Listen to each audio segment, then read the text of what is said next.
ሌባ ናት። ቆንጅዬ ሌባ። ፋክት ነው የማወራው። አሰስገሰስ ብሎ የሚለው ቃል ሌላ ቃል ነው ማለት ነው። ኦኬ። በመጮህ አይደለም፣ በመጮህ አይደለም። ለማዳመጥም ራሱ ትዕግስት ሲኖረው ማለት። ስለዚህ ቤተክርስቲያኒቱ ልብ በሉ የመጽሐፍ ህትመት በአንድ ጊዜ ፍጹም ሊሆን ስለማይችል ብላለች በ1980 ዓመተ ምህረት። እንደገና ደገመችና አሁን ደግሞ በ2000 ዓመተ ምህረትም አሁን እንደገና ደግሞ ስታትም በአንድ ጊዜ የመጽሐፍ ህትመት በአንድ ጊዜ ፍጹም ሊሆን ስለማይችል ከአንባቢያን የሚቀርብልንን ሰብስበን በሚቀጥለው ህትመት እንዲታተም ይደረጋል ብላ እንደገና ደግሞ ሌላ ቀነ ቀጠሮ ሰጠችን። በ1980 ዓመተ ምህረት ቀነ ቀጠሮ የሰጠችን ቤተክርስቲያን በ2000 ዓመተ ምህረት ላይ የተጠናቀቀ ፍጽም ያለ የጠራ የእግዚአብሔርን ቃል ህትመቱ ለኦሪጂናል ቴክስቱ ታማኝ የሆኑ ግሪኩና ዕብራይስጡን ማዕከል ያደረገ ትርጉም አላመጣችም ማለት ነው። አሰስ ገሰስ ሌላ ቀጠሮ ይታያችሁ። ስለዚህ ይህንን አለና ደምረው ምን አለ? ገና ስላላተመች መጽሐፍ ቅዱስ ስለሌላት አለን። ቅድም ስለሌላት በዚህና በዚህ ልትጠይቀን አትችልም። ኤርሚያስ አፈንያ ዛሬ ሌላ ቀጠሮ በ1980 ዓመተ ምህረት ቀጠሮ የሰጠችን አይበቃም እንዴ? ኦርቶዶክስ መጽሐፍ በጻፈች ቁጥር ቀጠሮ ምን ማለት ነው? ገድላ ድርሳናቱ ጥራት ይጎላቸዋል ብለን እንዳስባልናቸው እንዳስባልኳት ወንድሞቼ እና እህቶቼ እንዳስባሏቸው መጽሐፍታቸውም ጥራት ይጎላቸዋል። በ1980 ዓመተ ምህረት የታተመው ጥራት ስለጎደለው ለ2000 ዓመት ጠብቋልችን ጠበቀን። አሁን ደግሞ ይሄኛውም ደግሞ ጥራት ስለሚጎላው ከአንባቢያን የሚቀርቡልን እንደገና ደግሞ ለሚቀጥለው ጊዜ የሚቀርቡልን አሰባስበን በሚቀጥለው ህትመት እንዲታተም ይደረጋል። ገና ቀጠሮ አሁንም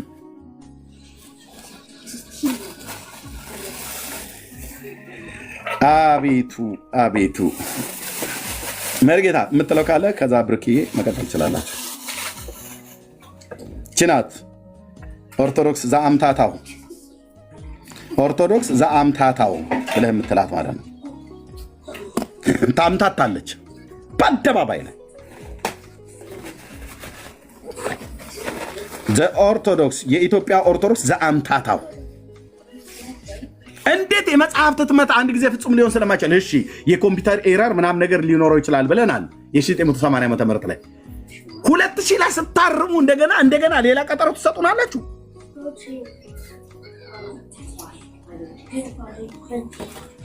ነውር እኮ ነው፣ ነውር እኮ ነው። ሌላ ቀጠሮ ይሰጣል እንደ ወንድሞችና እህቶች፣ ነውር እኮ ነው። ለህዝቧ የተጣራ መጽሐፍ ቅዱስ የላትም። ለህዝቧ የተጣራ ገድላት ድርሳናት የላትም። መጽሐፍቶቻችን ጥራት ይጎላቸዋል ብላ ስትል ከመጽሐፍ ቅዱሷ ጀምሮ ነው ጥራት የሚጎላት ቤተክርስቲያኒቱ። እዚህኛው ላይ ቀነ ቀጠሮ ሰጡን። እሺ ኮምፒውተር ኤረር ምናምን ነገር ሊኖር ስለሚችል ብለን ማለት ነው። በ2000 ዓመተ ምህረት ያተሙት እንኳን የተጣራ አይደለም ታውቃለህ። እንደገና ሌላ ቀጠሮ ይታይልን። እንደገና ከግዕዙና ምናልባት ከግዕዙና ከአማርኛው ምንባብ ያመለጡ ቃላት ቢገኙ የመጽሐፍት ህትመት በአንድ ጊዜ ፍጹም ሊሆን ስለማይችል ስንት ጊዜ ነው የኢትዮጵያ። ስለዚህ የኢትዮጵያ ኦርቶዶክስ ተዋሕዶ መጽሐፍ ቅዱስ በህትመቷ ፍጹምነት የተገኘበት መጽሐፍ አይደለም ማለት ነው። ለምን? ብዙ አርቲ ቡርቲ ቆሻሻ የሆነ ነገር ስለምጨምርበት። ለግሪኩ ቴክስት ታማኝ ስላይደለች፣ ለዕብራይስጡ ቴክስት ታማኝ ስላይደለች፣ ግዕዙና አማርኛውን ግሪክና ዕብራይስጡን ያርም ብላ ያለች ደፋር፣ ደፋር ቤተክርስቲያን ስለሆነች ግሪኩንና ዕብራይስጡን በአማርኛና በግዕዝ ይታረም ብላ ያለች ደፋር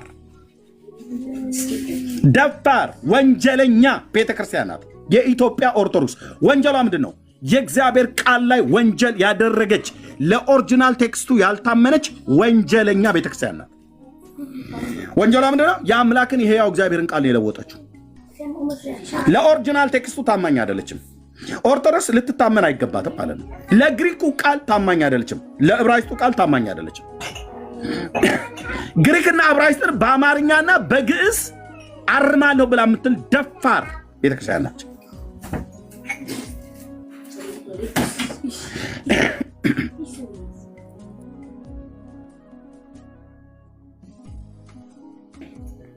ደፋር ሌላ ቀጠሮ። ስለዚህ ከዚህ በኋላ መቼ ነው ኦርቶዶክስ መጽሐፍ የምታትመው? ለምሳሌ በ2030 ላይ የምታትም ከሆነ ከ30 ዓመት በኋላ ነው ሌላ መጽሐፍ ቅዱስ ሲታትም ጠብቀህ የምትከራከረኝ አለ እንጂ አሁን በእነዚህ አትከራከረኝም አለ ደምረው። በ2000 ዓመተ ምህረቱም አትከራከረኝም፣ በ1980 ዓመተ ምህረት አትከራከረኝም አለ። ለምን? በዚህም ላይ የመጽሐፍቱ ህትመት ፍጹም ሊሆን ስለማይችል ከአንባቢያን የሚቀርብልን ሰብስበን ብላለች። በዚህኛው ላይ መጽሐፍቱ ህትመት አንድ ጊዜ ፍጹም ሊሆን ስለማይችል ከአንባቢያን የሚቀርብልን ብላ ሰብስባለች። በዘራችሁ አይድረስ እንደዚህ አይነት ውርደት፣ በዘራችሁ አይድረስ። መርጌታ የምትለው ነገር ካለ ማለት ትችላለህ። ብርኬም ማለት ነው። ቴንክ ዩ ብርኬ። ቤቱን ምራፍ። እሺ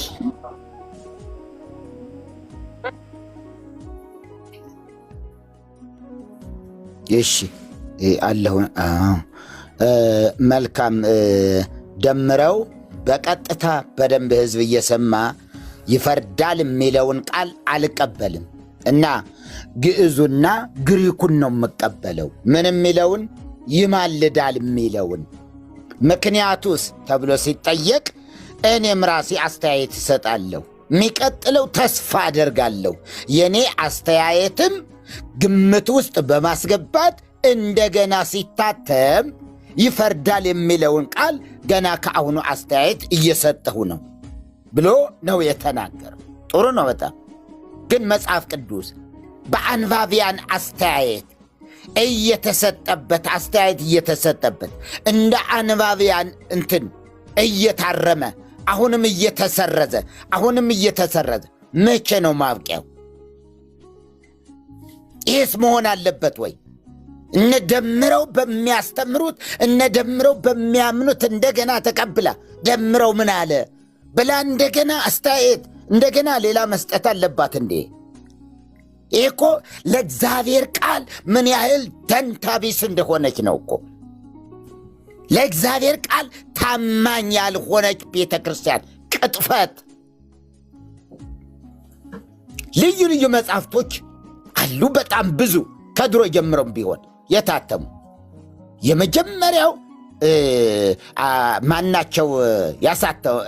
አባ ጀሮም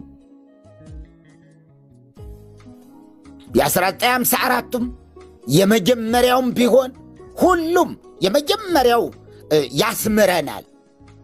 1954 ዓመተ ምህረት ደግሞ የሚማልደው ክርስቶስ ኢየሱስ ነው። 1980 ዓመተ ምህረት እትም ደግሞ የሚማልደው ክርስቶስ ኢየሱስ ነው። 81 1966ቱን በ1954 ላይ 66ቱና 54ቱ እኩል የሚማልደው 81ዱም የሚማልደው አለ፣ 66ቱም የሚማልደው አለ።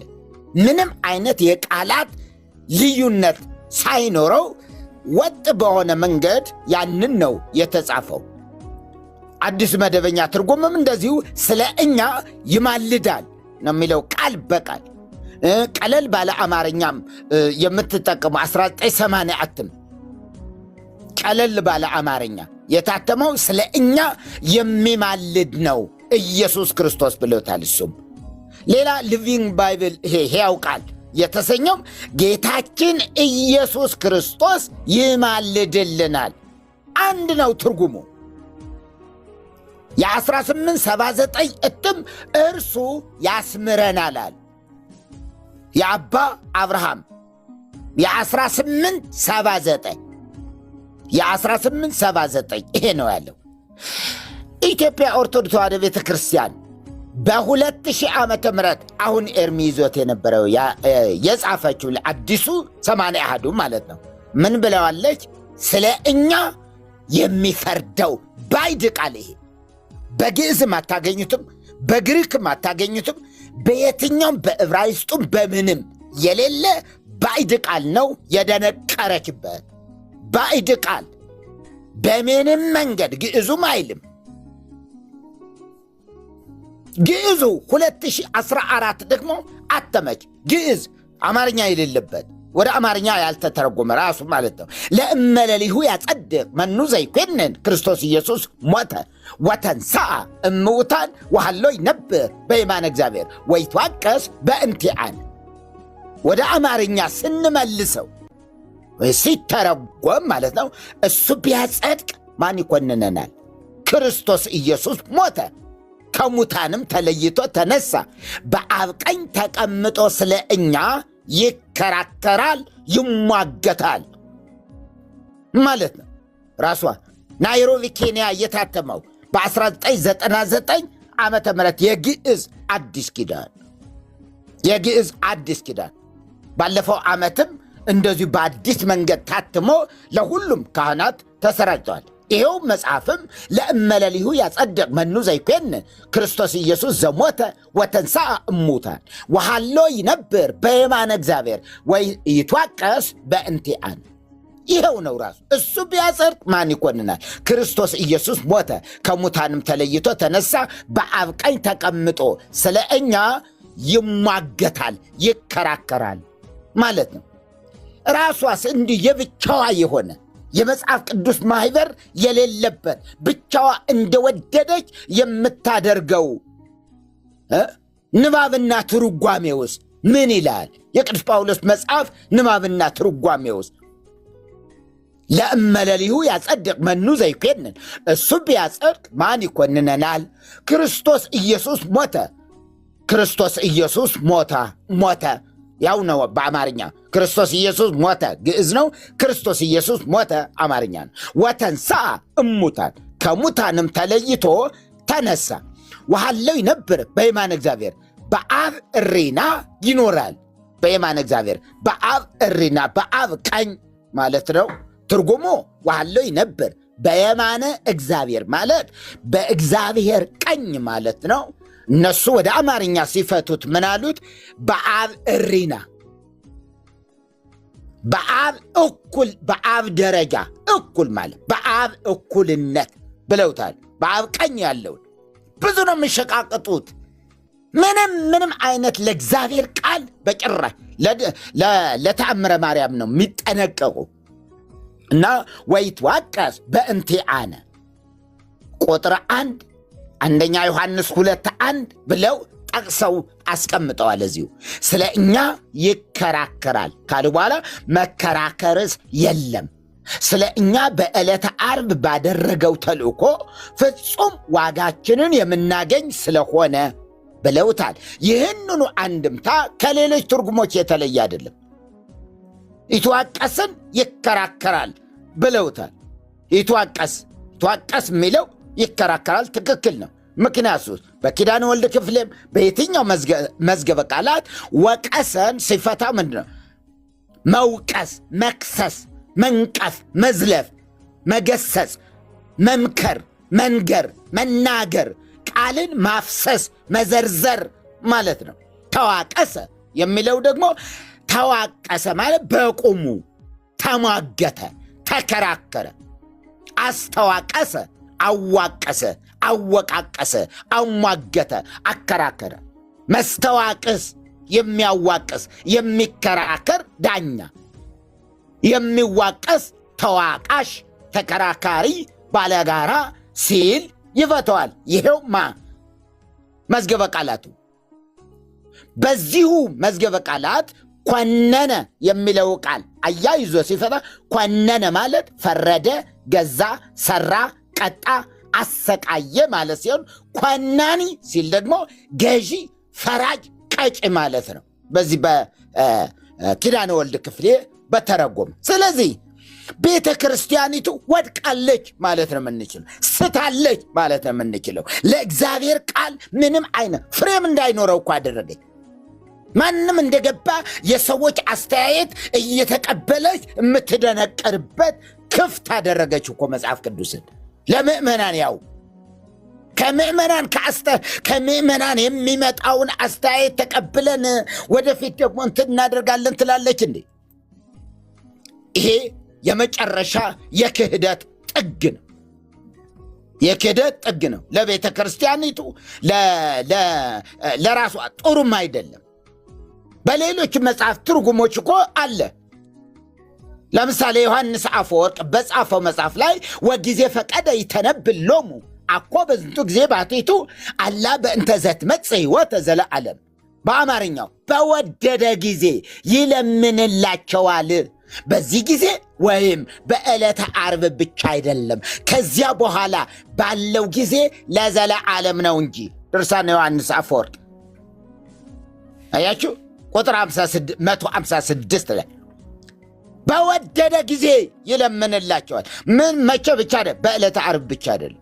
በጣም ብዙ ላሳያችሁ ይችላል። ሃይማኖተ አበው ላይ በጣም ብዙ የሚከራከርልን ይለዋል። ሃይማኖተ አበው ምዕራፍ 3 ቁጥር 2 ገጽ ያው ምዕራፍ 2 ቁጥር 3 ላይ አልመስጧጊያ በሚባለው የሃይማኖተ አበው ትርጉም በጣም ብዙ በዚህ መሄድ ይቻላል። ግን ወንድማችን ግን በጣም ቤተ ክርስቲያኒቱን አዋርዷታል። ምን ብሎ? የቤተ ክርስቲያን አማኝ ነኝ ብሎ ኦርቶዶክስ ነኝ ብሎ። ለነገሩ ገና ነው፣ ንዑሰ ክርስቲያን ይባላል። በኦርቶዶክስ አስተምህሮ መሰረት ንዑሰ ክርስቲያን ይባላል። ለሥጋ ወደሙ ያልበቃ ጻኡ ንዑሰ ክርስቲያን ሲባል በቅዳሴ ላይ ወጥቶ የሚሄድ ማለት ነው። ማስቀደስ አይፈቅድለትም ሕጉ። ወንጌል እስኪነበብ ድረስ እዚያ ያስቀድሳል። ልክ ወንጌል ከተነበበ በኋላ ዲያቆኑ ምን ይላል? ጻኡ ንዑሰ ክርስቲያን፣ ገና ያልበቃችሁ ታናናሽ ክርስቲያኖች፣ በደንብ ያልተማራችሁ ውጡ ማለት ነው። የሥጋ ወደሙ ክብር፣ በሥጋ ወደሙ ዙሪያ የሚነገረው ነገር መስማት አይጠበቅባችሁም፣ መስማት አትችሉም። እና ምን በሉ? ጻኡ ንዑሰ ክርስቲያን። ትንሽ ክርስቲያን ነው፣ ገና ነው፣ የበቃ አይደለም። ቤተ ክርስቲያኒቱን ወክሎ ለመናገር ይሞክራል፣ ግን ያዋርዳታል። ሁል ጊዜ እንዳዋረዳት።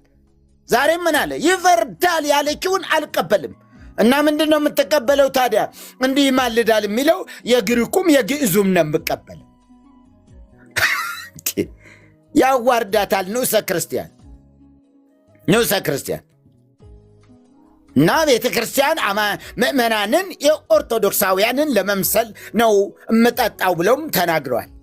ምጠጣው በቤተ ክርስቲያናችን ክልክል አይደለም አለ። ሰክረህ እንዴት ሰከርክ? እንዴት ትሰክራለህ? እንዲው ነውር አይደለም ወይ ስሉ፣ ያው ነው በቤተ ክርስቲያናችን ክልክል አይደለም፣ ሶስትም እንደዚህ ጠጡ ይላል።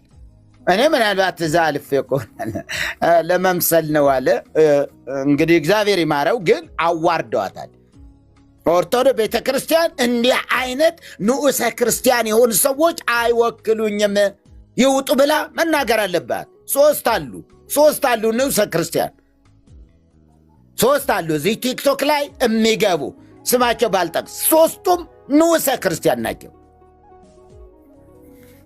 እና አንተ ንዑሰ ክርስቲያን የሆንክ ወንድሜ ደምረው አትግባ። ቤተ ክርስቲያን ያቺ ትልቅ ነኝ የምትለዋን ቤተ ክርስቲያን ቢያንስ እነዛ ሊቀ ሊቃውንትነን እንትነን የሚሉ ሰዎች እንዲሁ ያዋርዷት የተለመደ ስለሆነ ሽንኩርቱም ውሃውም ሁሉ እመቤቴ ያመጣችው ነው፣ እመቤታችን የፈጠረችው ነው፣ የእመቤታችን ነው የሚሉ ውሃው ራሱ የእመቤታችን ነው፣ ሽንኩርቱም የእመቤታችን ነው የሚሉ ቤተ ክርስቲያን። አንድ ነገር ተናግሬ ልጨርስ ብሩኬ። አንድ ለምሳሌ የሙሉ ወንጌል አገልጋይ የሆነ ሰው የሙሉ ወንጌል አገልጋይ የሆነ የምታወግዘው ከአገልግሎት የምታግደው ማናት? ሙሉ ወንጌል ናት። ከአገልግሎት የምታግደው ሙሉ ወንጌል ታግደዋለች። ከዚህ በኋላ እንዳያስተምር ይሄ የስተት ትምህርት ነው ብላ መግለጫ ትሰጣለች። ሌሎች አብያተ ክርስቲያናት ደግሞ ያን ሰው ማውገዝ አይችሉም፣ ነገር ግን ትምህርቱን ግን ማጋለጥ ይችላል። እንዲህ አይነት ትምህርት የኛ አይደለም ብለው መስጠት ይችላል። ማንኛውም የቃለ ሕይወቱም እንደዛው ቃለ ሕይወት ናት የምታወግዘው። ያ አገልጋይ ቃለ ሕይወት ነው የምታወግዘው። ኦርቶዶክስ ጋር ግን አንድ ኦርቶዶክሳዊ የሆነ ካህን፣ ልብ በሉ፣ አንድ ቄስ፣ አንድ መርጌታ ነኝ ባይ የምታወግዘው ኦርቶዶክስ ቤተ ክርስቲያን ናት። ጠቅላላዋን ነው የሚወክላል። ጠቅላላዋ ቤተ ክርስቲያኗን ይወክላል። አሁን ለምሳሌ ሽንኩርቱም ውሃውም ምኑ ሁሉ የእመቤቴ ነው አሉ አደል? ይህንን ቤተ ክርስቲያኒቱ አምና ተቀብለዋለች። ሽንኩርቱ የማርያም ነው ብላለች። ድንቹ፣ ውሃው፣ ጠቅላላ በምድር ላይ ያለው የሚጠቅመን ነገር ሁሉ በማርያም የተፈጠረ ነው፣ ማርያም ያመጣችው ነው ብላለች። ማን? ኦርቶዶክስ ቤተክርስቲያን። ለምን አላወገዘችውማ? ማውገዝ ነበረባት ትክክል ካልሆነ። ነገር ግን ዝም አለች። የእግር እጣቢ ምእመናን፣ የእግር እጣቢ ነውር ነው አይደፋም፣ ጠጡት አሉ አባ ገብረ ኪዳን። አላወገዘችም ቤተ ክርስቲያን። ስለዚህ የማን አስተምህሮ ተደርጎ ይወሰዳል? የኢትዮጵያ ኦርቶዶክስ ተዋሕዶ ቤተ ክርስቲያን አስተምህሮ። ምንድን ነው አስተምህሮዋ? በኦርቶዶክስ ቤተ ክርስቲያን አስተምህሮ የእግር እጣቢ መጠጣት፣ የእንግዳ እግር አጥቦ መድፋት ነውር ነው አሉ፣ ክልክል ነው አሉ። እና መጨለጥ ነዋ የቫይረስ መድኃኒት። የምን መድኃኒት? የነፍስ መድኃኒት አደረጉት። ይህ የመዳኛ መንገድ መዓት ነው የምንለው ይሄ ነው። ኦርቶዶክስ ቤተ ክርስቲያን በደሙ በምናምን ውሸት ለምን ይዋሻል? ማርያም የት ሄዳ? ዝክሩ ታዲያ ለምንድን ነው? በክርስቶስ ደም መዳን ካለ ክርስቶስ መስቀል ላይ በከፈለው ደሙ መጽደቅ የሚቻል ከሆነ የእንትና ዝክር ለምን አስፈለገ? ለምን አስፈለገ ዝክሩ? ለምን አስፈለገ ተስካሩ? ለምን አስፈለገ የመቃብር አፈር መቃም? ለምን ውሸት ነው ማለት ነው። ውሸት ነው፣ ውሸት ነው። በኦርቶዶክስ ቤተ ክርስቲያን ኢየሱስ ክርስቶስ ያድናል፣ ኢየሱስ ክርስቶስ እንትን፣ ይሄ ውሸታቸው ነው። የውሸት ጥግ ነው ይሄ። ይባላል ወይ? አዎ ይባላል። ይታመናል ወይ? አይታመንም። የሚታመንማ ቢሆን ኖሮ ተስካር ይቀር ነበረ። የሚታመን ይሄ ትምህርት የሚታመን ቢሆን ኖሮ ዝክር ለምን አስፈለገ? የአቡየ ዝክር፣ የመጥቆራ ዝክር፣ የምን ብቅ ዝክር፣ አፈሩን በጥበጣችሁ ብትጠጡ፣ አመዱን ግንባራችሁ ላይ ብትቀቡ፣ ምን ያልተባለ ምን ያልተወራለ? አብሽሎ ቂጣ ለመድኃኔ ዓለም ቂጣ ሲጋገር የሸተተው ሁሉ ሰፈሩ ላይ መንደሩ ሁሉ ይድናል ብላ ያወጀች ቤተ ክርስቲያን ነው። ለዚህ መግለጫ አልሰጠችም። ስህተት ነው ብላ አልተናገረችም። ሰዎች የበሉበትን ትሪ ፍርፋሪ የሆነ ምግብ ካልተገኘ ዝም ብሎ ትሪውን ይላሰው። ማን? ሰው የበላበት ትሪ መላስ፣ ከዛ መንግሥተ ሰማያት ይወርሳል። ይሄ ነው ትምህርቱ። የሰማነውን እሺ፣ አይደርብን ነው ይደርብን። ብሩኬ ምን እንደሆነ እንግዲህ ማይክ ፍሪ ልበል። እንግዲህ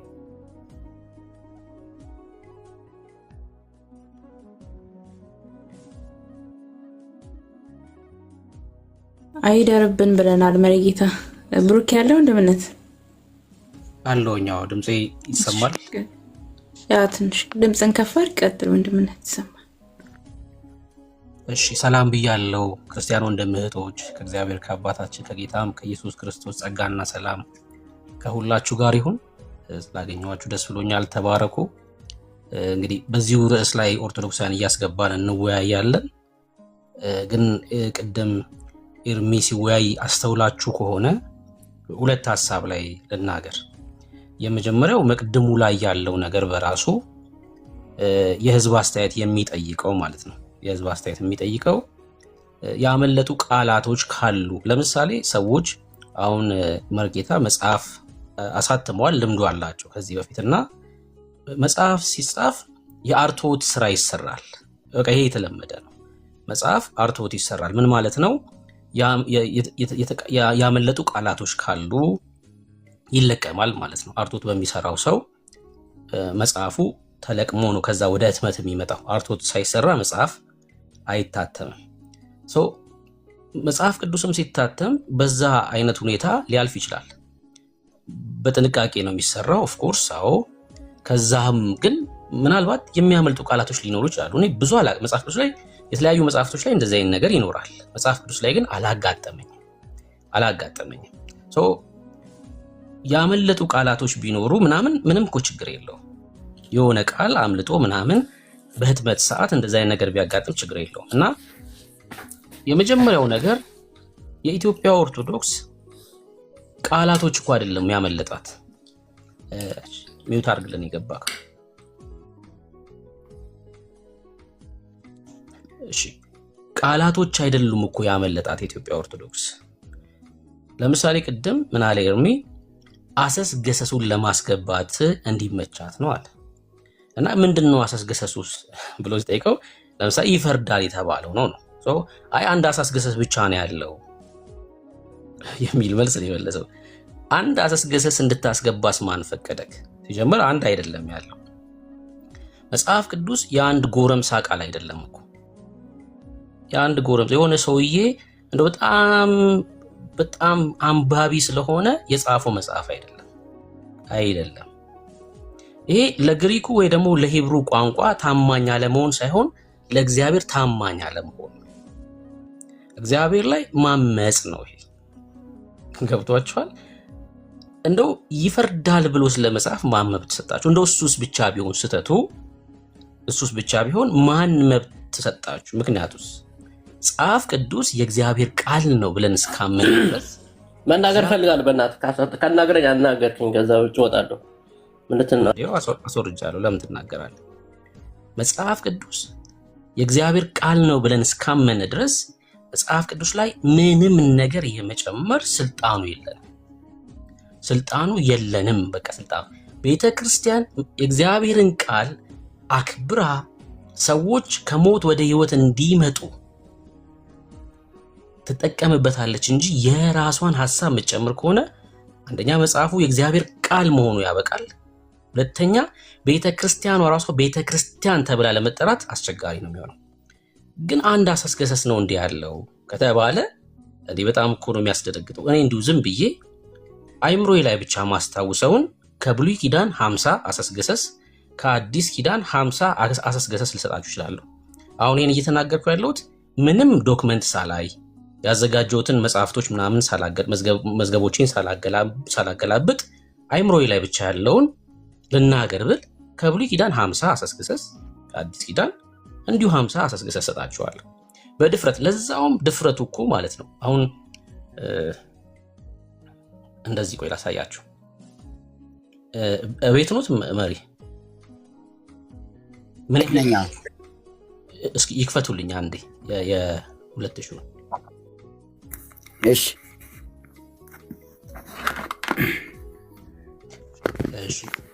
1954ቱን ደግሞ ወይ ደግሞ መሲ ደግሞ ስልክ ላይ ክፈችልኝ አንዴ። ሁለታችሁም ክፈቱልኝ ላሳያችሁ በደንብ እንድትረዱት ማለት ነው። ስልክ ላይ ልትከፍችልኝ ትችላለሽ መሲ? ስልክ ዘግቷል ወንድምነት፣ ይቅርታ ቻርጀር። እሺ ይህ ህይወት የተባለ ሰውዬ ብሩክ ያስወርደው ማን ያስገባው? ተው ችግር የለውም። የሚረብሽ ከሆነ እናስወርደዋለን። ችግር የለውም። አታስወርዱ። እሺ ችግር የለውም። የሚረብሽ ከሆነ ይወርዳል። ተረጋግቶ ከተወያየ ደግሞ በቃ ችግር የለውም መወያየቱ። እሺ በቃ ሁለቱንም ያሳዩልን መሪ ወይም የትኛውና የትኛው የ1954ቱን እና የ2000 ዓመተ ምህረት ነው ፈልገው። ሁለት መጽሐፉ ወንድምነት የ2000 መጽሐፉ አለ። እሺ ምዕራፍ ስንት ላይ ነው የማወጣው? የ2000ን ኢዮብ መጽሐፍ ምዕራፍ 42 የመጨረሻው ምዕራፍ።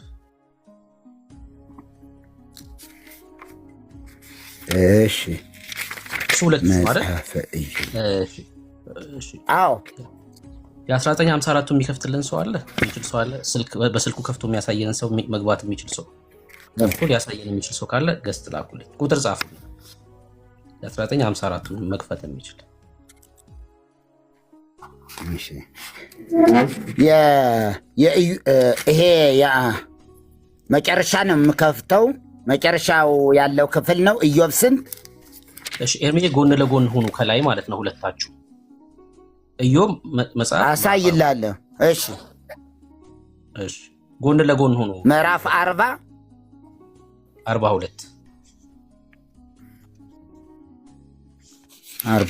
እሺ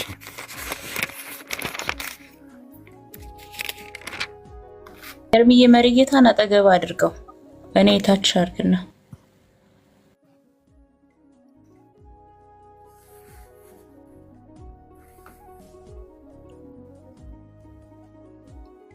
አውጥቻለሁ ብሩኬ። እሺ ቆይ እዛ መሲ ጋር እንዲ እኔ ማድረግ አልቻልኩም። መሲ ወይ አንቺ አድርጊ ወይ ብሩኬ አድርገው መርጌታን መሲ ጋር ነት ነክተሽ ነው አስቀድመሽ ወይስ እኔም እምቢ አለኝ? ነው አልነካውም። አይ አትችልም ማለት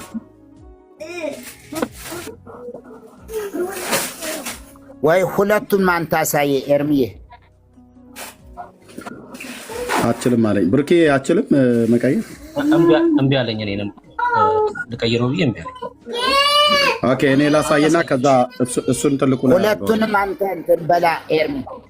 ጎን ለጎን አሳይልን ኤርሚ። አልችልም።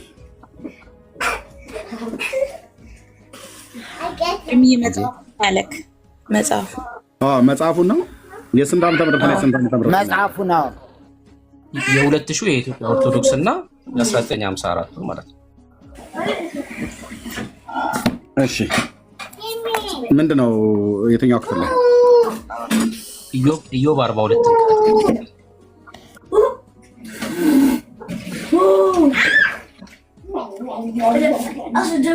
ቁጥር ስንት? የመጨረሻውን ቁጥር ነው።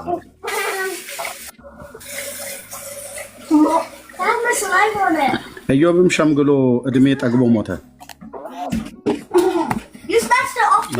ምዕራፍ 42 ቁጥር 17 ኢዮብም ሸምግሎ እድሜው ጠግቦ ሞተ። እሺ የኢትዮጵያ ኦርቶዶክስ ኢዮብ 42 17 ጀምሮ አለ።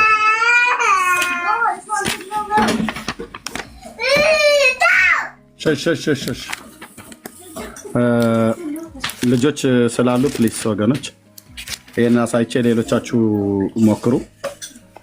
እሺ ቁጥር 17 ነው የማነበው። ከ17 ጀምሮ ከ16 ጀምሮ አንብበው። እሺ ኦኬ 16 ኢዮብም ከደዌ ከዳነ በኋላ 107 ዓመት ኖረ። ኢዮብ የሚኖርበት ዘመን ሁሉ 240 ነው። ልጆቹና የልጅ ልጆቹን እስከ 4 ትውልድ ድረስ አየ። ኢዮብም ሸምግሎ እድሜ ጠግቦ ሞተ እና በጣም የሚገርመው ይሄኛው ተጨምሮበታል። ቁጥር 25 ላይ ነው የሚያልቀው እዚህ ላይ። እዚህኛው ላይ ግን ቁጥር 17 ላይ ነው የሚያልቀው። 8 ቁጥሩ ተጨምሮበታል ማለት ነው። ኢዮብ መጽሐፍ እንግዲህ በ1954 42 17 ላይ ነው የሚያልቀው። ኦርቶዶክስ ደግሞ በ2000 ባሳተመችው ላይ ኢዮብ መጽሐፍ ምዕራፍ 42 ቁጥር 25 ላይ ነው የሚያልቀው። ያ ማለት 8 ቁጥሮችን ጨምራ አሳትማለች። ከየት አምጥታ? 8 ቁጥሮችን አሰስ ገሰስ ጨምራ ማለት ነው። ይሄ እኮ የቃል ሆን ተብሎ እግዚአብሔር ላይ እኮ ነው ያመጹት እኮ ሆን ብለው ማለት ነው።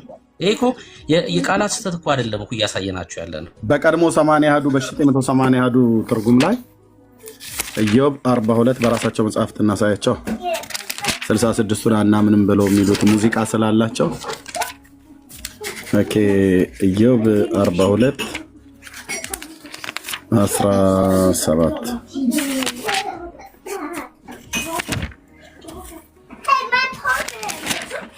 አንዴ ጠብቁኝ።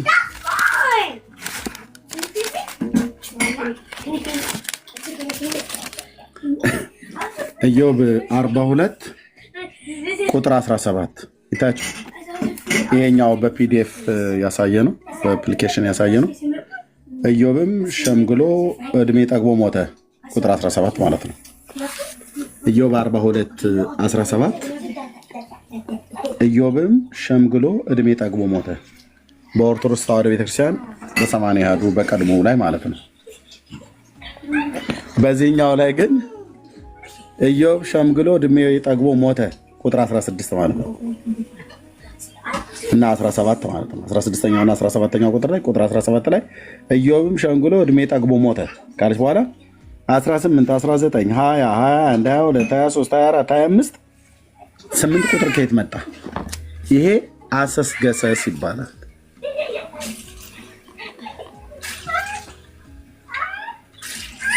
እህትየሱን ካሳየሽው ይሄው የ80 አሐዱ ይሄ 80 አሐዱ ነው። እህትየው የምታሳየውም 80 አሐዱ ነው። ሁለቱም የኦርቶዶክስ ማለት ነው። 8 ቁጥር እግዚአብሔር ሳይናገራት ደብተራው ጠላውን ጠጥቶ አብሾውን አጭሶ የጻፈው ጽሁፍ ማለት ነው።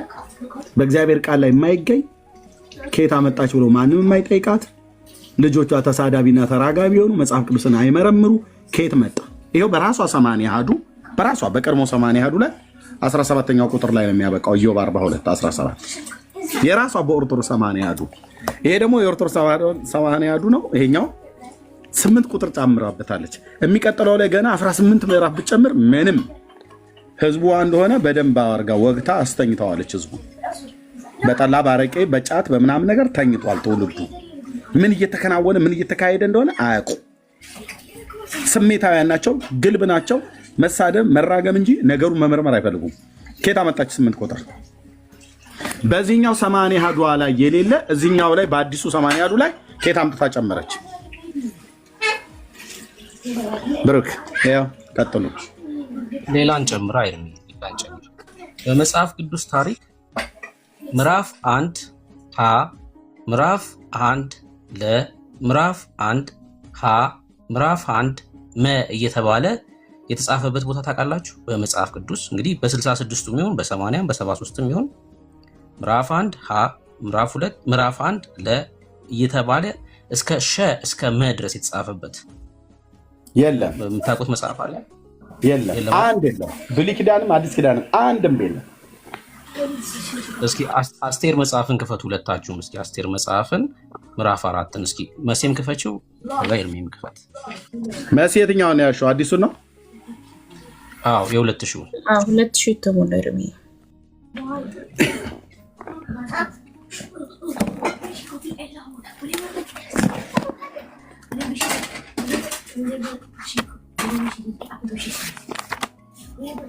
አስቴር ነው ያልከው? አዎ አስቴር።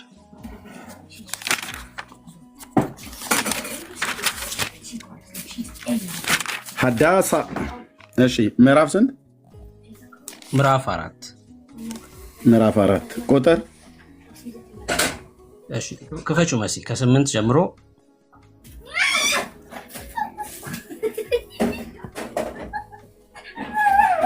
እህትዬ አለሽ? ሚውት እኮ ነሽ። አለው እያወጣሁኝ ስለሆነ ነው ኤርሚዬ። እንኳን አንቺ አትታመኙ ለንስሐ አባትሽ ታዲያ ያለሽ እኮ ለዘበንና አሮነታች ታብታብ ታደርጊያለሽ።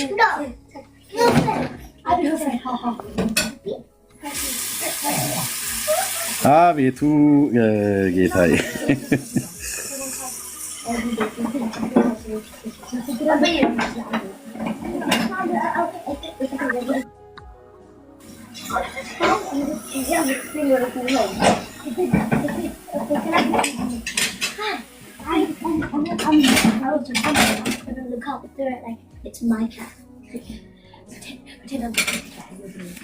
እሺ እህትዬ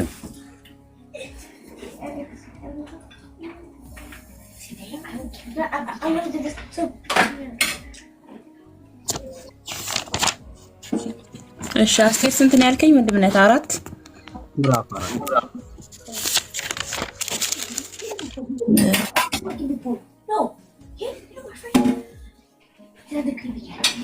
ታገስ ኤርሚዬ ግስ ስለሆነ እንትኑ ስለማላቅ ነው። ያው ምዕራፍ የሚለው ማለት ችግር የለም። ያ በሱ ነው እንትን ያልከሉት ችግር የለም።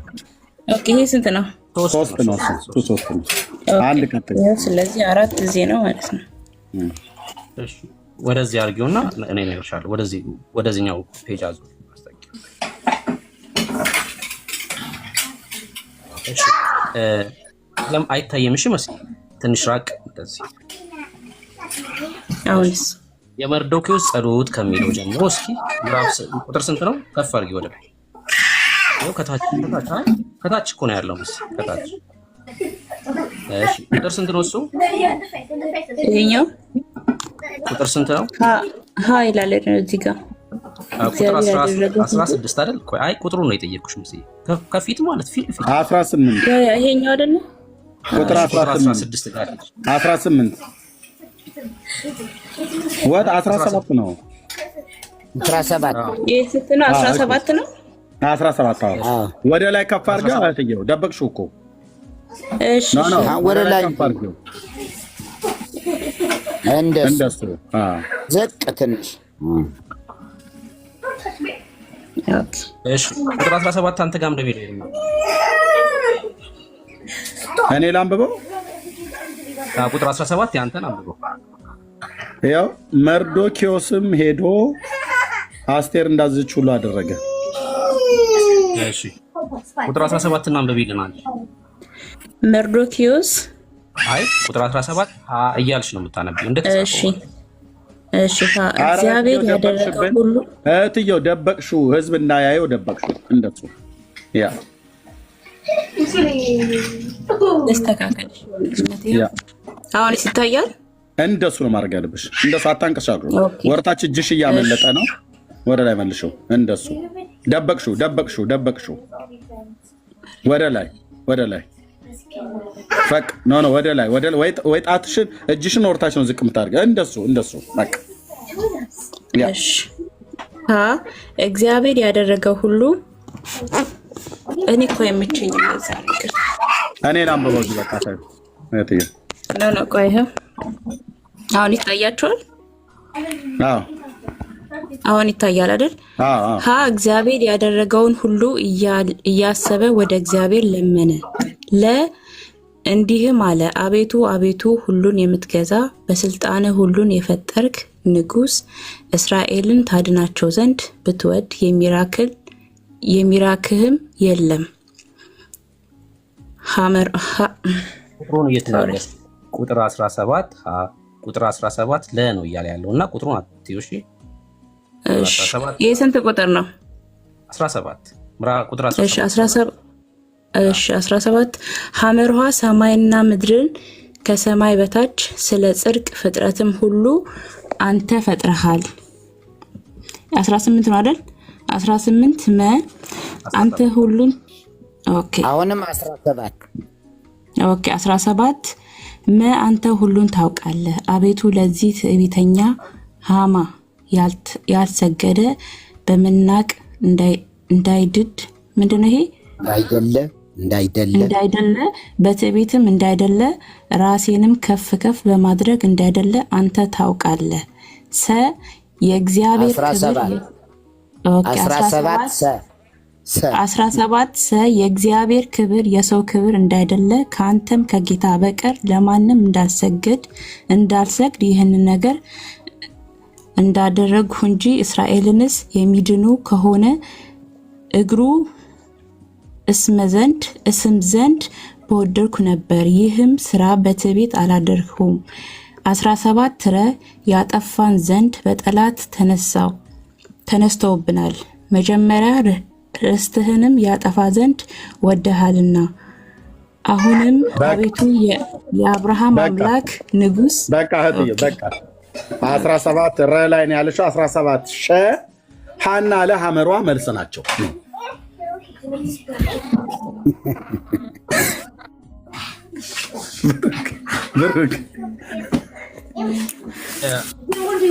በጣም እኮ የሚያሳፍር ነው። በእውነት ነው። ፍትሐብሔር እኮ የሚጠቀስ ነው የመሰለኝ። አዎ በእውነት 17 እስኪ ዝቅ አድርጊው ትንሽ ወደታች፣ ዝም ብለህ ሳታነቢው ዝቅ አድርጊው ወደታች። የአስቴር ማ ይላል ከታች ዝቅ አድርጊው። እሱ ጋር ደግሞ እንደሚለው 17 ይላል። ይኸውላችሁ 17 እስኪ ገልብጭ፣ ወደ ገልብጭ ደግሞ እስኪ ቀረብ አድርጊው። 17 ይታያችኋል ከላይ። ከዛ ቀጥሎ እንደዛ ነው የሚለው 17 አሁን መጽሐፍ ቅዱስ ነው። እሺ የኢትዮጵያ ኦርቶዶክስ የ2000 ዓመተ ምህረት መጽሐፍ ቅዱስ ነው። በእውነት ነው የምላችሁ። ይሄ እኮ እግዚአብሔር ላይ ከዚህ በላይ እኮ ማንም እንደ ኢትዮጵያ ኦርቶዶክስ እኮ ያመፀ የለም እኮ። ይሄ ትልቅ አመፅ ነው። መጽሐፍ ቅዱስ ላይ በዚህ ልክ ጨምሮ መጽሐፍ 17 ይላል። ከዛ እስኪ ታች ረጂ አለ 17 ከዛ ወዘወዘ 17 አለ ከላይ ከፍ በይ። አይ እሺ እሱ ጋር 17 አለ ነው ወደታች ረጂ ወደ ጎን ይጃውን እሱ ጋር 17 አለ። እሺ እስኪ ምዕራፍ 5 ጋር ይጂ ደግሞ። እሺ እየተናገርኩ ነበር። እሺ እዚህ ጋር ነው። እሺ ወደ ጎን አድርጊው።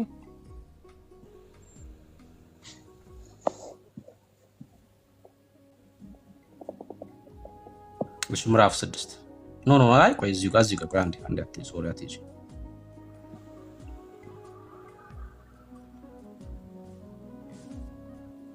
እሺ ምዕራፍ 6 ይሄ ነው አይደል? ልክ ነሽ። ምዕራፍ 6 እሺ ላንበበው። አይ ወደ ጎን አርጊ። አዎ 5 ላይ ማለት አዎ ገብቶኛል። 5 ላይ ማለት ቆይ ወደዚህ አይ ወደዚህ ወደ ጎን አርጊ። ምዕራፍ 5 ላይ አላይቻለሁ።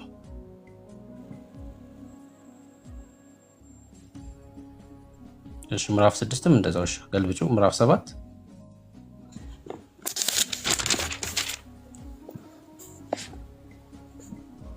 እሺ ምዕራፍ 5 ምዕራፍ 6 ምዕራፍ 4 ምዕራፍ 5 ምዕራፍ 6 እሺ አሁን ምንድነው ሌላ ቆይ አታጥፊሽ ቪዲዮሽ አታጥፊ ምንድነው እያልናችሁ ያለ ነው አሁን የቃላት ስህተት አይደለም አሁን የኮምፒውተር ኤረር አለ አይደለ አርቶት ሲሰራ የሚያመልጥ ነገር ሊኖር ይችላል አሁን መጽሐፍት ያሳተማችሁ ሰዎች ምናምን ማወራውን ነገር በደንብ ትረዳላችሁ ይሄ ግን ሆን ተብሎ የተሰራ ነው በጣም በሚገርም ሁኔታ አንድ ነገር ልንገራችሁ ለምሳሌ እኛ ከማንቀበለው መጽሐፍ ተረፈ ኤርሚያስ የሚባል መጽሐፍ አለ ተረፈ ኤርሚያስ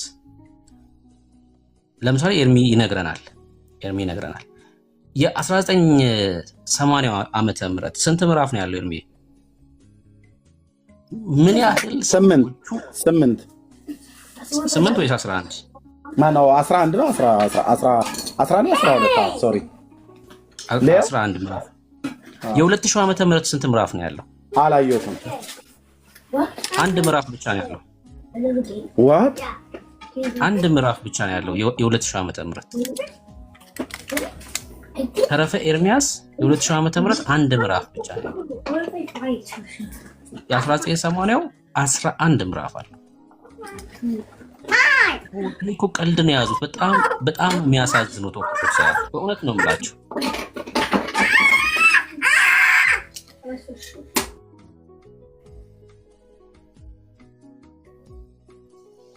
እስኪ ክፈችልን ወደ አስቴን እንመጣለን አንዴ ተረፈ ኤርሚያስን አንዴ ክፈችልን ኦኬ የጾታ ደግሞ ጉዳይ በጣም ብዙ ነው የጾታ ጉዳይ ከሆነ ለምሳሌ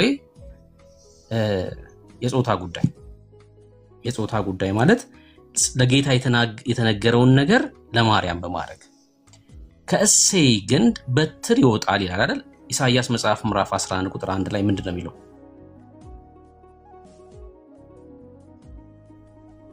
ኢሳይያስ 11:1 ላይ ምንድነው የሚለው እስኪ ፖስት አድርጉልን ከታች ከእሴይ ግንድ በትር ይወጣል ከስሩም ቁጥቋጥ ያፈራል ነው የሚለው አይደል ትንቢተ ኤርሚያስ ነው ያልከው ኤርሚ አይ ተረፈ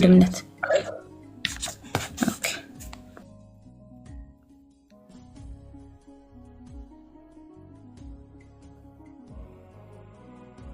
ወደ አዲስ ኪዳን ደግሞ ይዤ ያሳያቸዋለሁ አንድ ነገር ለምሳሌ በአዲስ ኪዳን ቤዛችን ማን ነው መጽሐፍ ቅዱስ ቤዛ ያለው ማን ነው በአዲስ ኪዳን መሪ ቤዛችን ማን ነው ኢየሱስ ጳውሎስስ ኧረ አይደለም በኢትዮጵያ ኦርቶዶክስ ጳውሎስም ቤዛ ነው አንደኛ ቆሮንቶስ መጽሐፍ ምዕራፍ 4 ቁጥር 14 ላይ ጳውሎስ እኔ ቤዛችሁ ነኝ ይላል ጳውሎስ አንደኛ ቆሮንቶስ ምዕራፍ 4 ንገርም ነው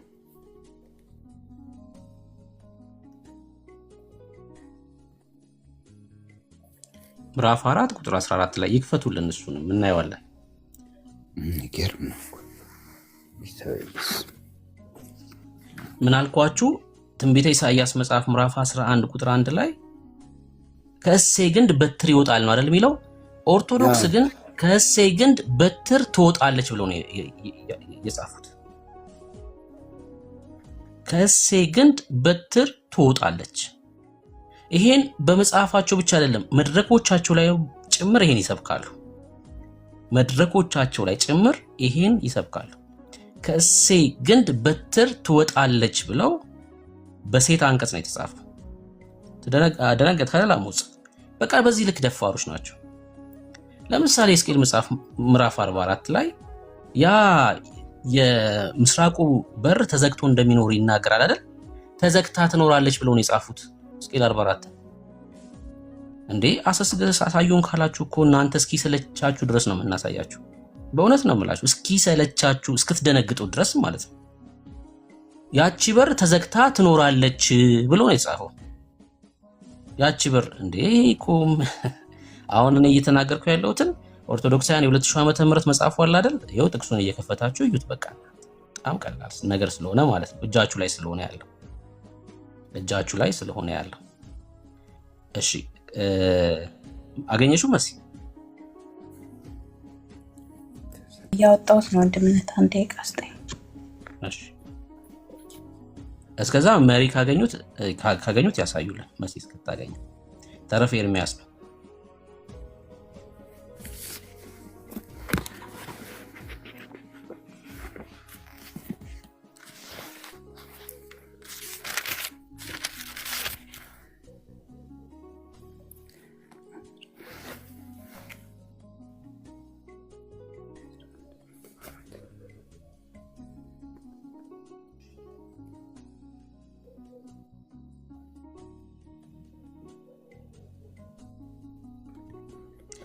እሺ ዘማሪ አሸናፊ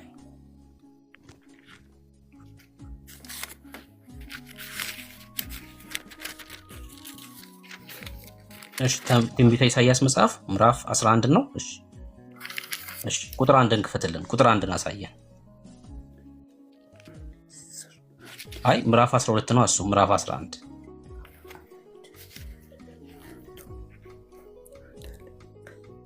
እሺ እስኪ አንብበው። ምዕራፍ 11 ይሄ ትንቢተ ኢሳይያስ መጽሐፍ ምዕራፍ 11 እስኪ አንብበው።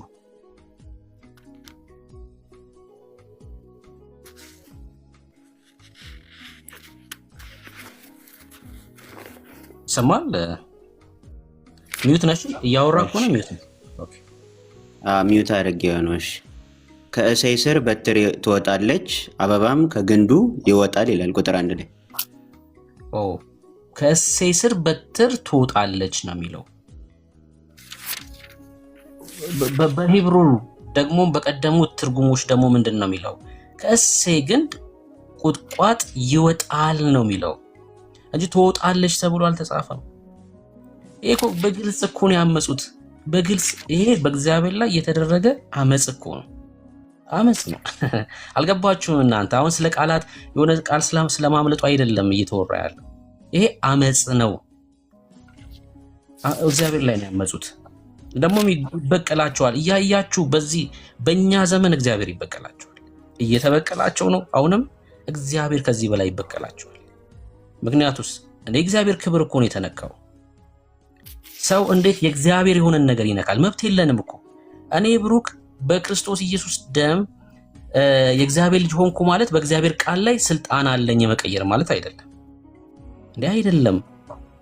እግዚአብሔር ነው ካል ይሄ ቃል እግዚአብሔር ነው እስካለ ድረስ አሜን ነው እንጂ ማለት ያለብን እኛ መብት የለንም የመቀየር መብት የለንም።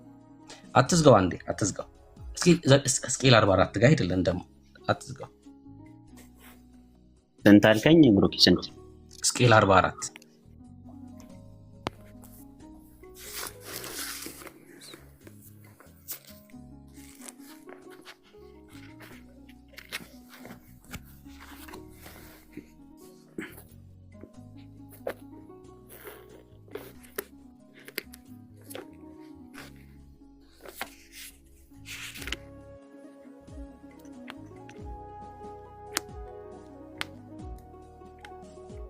ቁጥር 44 ከአንድ ጀምሮ አንብቡ። ታች እናንተ ደግሞ ፖስት አድርጉልን። እሺ እስከ ቁጥር 3 ድረስ ፖስት አድርጉልን።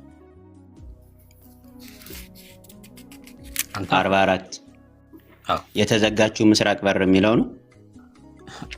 ምንድነው ርዕሱ የሚለው? የተዘጋችው የምስራቅ በር የተዘጋችው ይላል። ቀጥል እስኪ አንብቡ።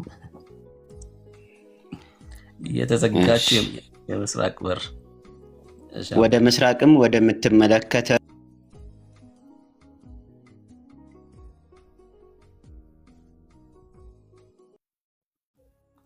እየተሰማክ አይደለም? እሺ እኔ ጋር ነው የተቋረጠው። እሺ አሁን አለው ብሩክ? አሁን ትሰማለህ። ቀጥል። እሺ እያወጣብኝ ስለሆነ ነው ወደኋላ። እሺ የተዘጋችው የምስራቅ በር ይላል ቁጥር 44 ላይ ከቁጥር 1 ጀምሮ ወደ ምስራቅም ወደምትመለከተው በስተውጭ ወዳለው ወደ መቅደሱ በር መለሰኝ፣ ተዘግቶም ነበር። እግዚአብሔርም እንዲህ አለኝ፣ ይህቺ በር ተዘግታ ትኖራለች እንጂ አትከፈትም፣ ሰውም አይገባባትም። የእስራኤል አምላክ እግዚአብሔር ገብቶባታልና ተዘግታ ትኖራለች። አለቃው ግን እርሱ በእግዚአብሔር ፊት እንጀራ ይበላ ዘንድ ይቀመጥባታል። በበሩ ይገባል፣ በዚያም መንገዱ ይወጣል። ኦኬ ምንድን ነው እያሉ ነው ያሉት? ይሄ ሕዝቅኤል 44 የማርያም ማፀን ወይ ደግሞ ዘላለማዊ ድንግልና የሚያስረዳ ክፍል ነው ብለው ስለሚያምኑ እግዚአብሔር እንዲህ አለኝ፣ ይቺ በር እሺ ተዘግታ ትኖራለች ከመሆን ምን እንደሚለው እግዚአብሔርም ይህ በር ተዘግቶ ይኖራል እንጂ አይከፈትም ነው የሚለው አይደለ? ይቺ በር ተዘግታ ትኖራለች፣ ቀጥሎስ አትከፈትም፣ ሰውም አይገባባትም፣ የእስራኤል አምላክ እግዚአብሔር ገብቶባታልና ተዘግታ ትኖራለች ይላል። እንዲህ እኮ ነውር እኮ ነው። እጅግ በጣም ሲበዛ ነውር ነው። ነውር ነው። አመጽ ነው። አመጽ ነው። ለምሳሌ ኢአማኝ የሆኑ ሰዎች የእግዚአብሔርን ቃል ለመበረዝ በተለያየ ዘመን የተለያየ ነገር አድርገዋል። ከነሱ እኮ በምንም አይለዩ። ኢአማኝ ከሆኑ ሰዎች በምንም አይለዩም። የእግዚአብሔር ቃል ላይ ሰው ሐሳብ ለመጨመር ለመቀነስ ከተነሳ ከኢአማኝ ከሆነው አካል በምንም አይለይም ማለት ነው። በጣም ነውር ነው። በቃ በዚህ ልክ ይደፍራሉ። በዚህ ልክ ደፋሮች ናቸው። ለዚህ ነው እኮ የሚቀድም አሰስ ገሰስ ለማስገባት አለ። ሲጀምር የሆነ ጎረምሳ መጽሐፍ አይደለም እኮ የእግዚአብሔር ቃል። ከህዝብ ሐሳብ እየተቀበልክ የምታርመው አይደለም የእግዚአብሔር ቃል። በጭራሽ አይደለም። በጭራሽ አይደለም። እሺ ቆሮንቶስን ታወጣልናል። እሺ መሲ ታሳየንና አንደኛ ቆሮንቶስ 4ን ትከፍትልናለህ። ስንት ምዕራፍ አለው ተረፈ ኤርሚያስ? ይሄ ብቻ ነው ያለው አንድ። በደንብ አሳይናል። ምናልባት ከጎኑ የረሳሽው ካለ ተረፈ ኤርሚያስ ብሎ ከጎኑ እና ከዛም ደግሞ ተረፈ ባሮ እስኪ መልሽው እንደገና አንድ ምዕራፍ ከዛ ቁጥሩ ስንት ላይ ያልቃል?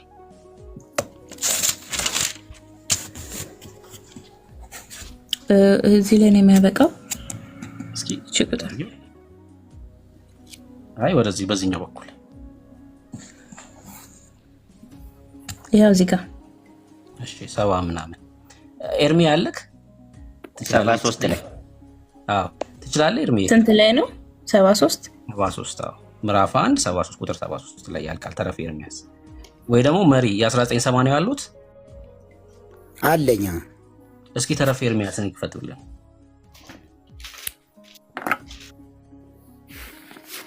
እሺ እንግዲህ አንድ ምዕራፍ ነው ያለው ተረፈ ኤርሚያስ።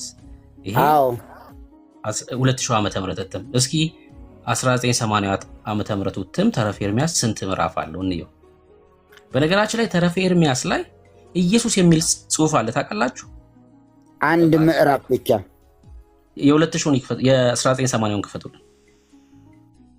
የ1980ውን አዎ እሺ 1980 ኢየሱስ የሚል ጽሑፍ አለው ተረፈ ኤርሚያስ ላይ ታምናላችሁ? በብሉይ ኪዳን ጌታ ከመወለዱ ከ700 ዓመት በፊት ኢየሱስ የሚል ቃል አለ ብሉይ ኪዳን ላይ። በጣም እኮ ነው የሚገርሙ።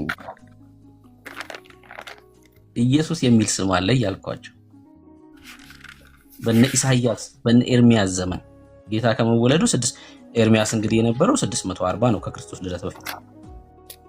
ቁጥር ስንት ላይ ነው ወንድምነት አለ?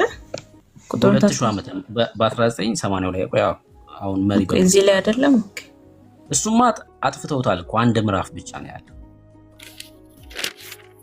ስላሴ የሚለውማ በጣም ብዙ ቦታ ነው ያለው። ስላሴ የሚለው ሲራክ ላይ አለ፣ ሄኖክ ላይ አለ፣ በጣም ብዙ ቦታ ነው ያለው።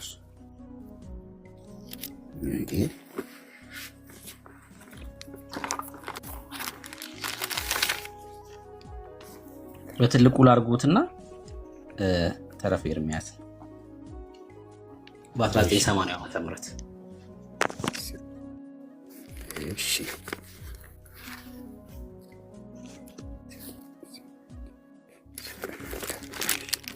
ተረፈ ኤርምያስ እሺ ተረፈ ኤርምያስ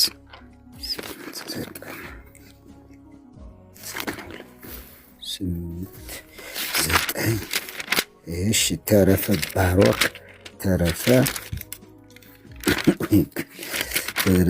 ኤርምያስ ስንት ምዕራፍ ነው ያለው? ምዕራፍ 11 ነው ያለው። ምዕራፍ 11 በካሜራ እሺ እንግዲህ የሁለት ምንድነው ተረፈ ኤርምያስ እያሉ ነው ወንድምነት እንትን ነገራችሁ የኦርቶዶክሶች መጽሐፍ ነው እኮ ተረፈ ኤርምያስማ ያው ኦርቶዶክሶች መጽሐፋቸው ነው። 80 መካከል አንደኛው ማለት ነው አለውኛ። አዎ በደንብ ይኸው ተረፈ ኤርምያስ ስንት ምዕራፍ አለው? አንድ እሺ 9 እዚህ ጋር 9 አለ። እዚህ ጋር ምዕራፍ ስንት ነው ያለው? እዚህ 10 ምዕራፍ 11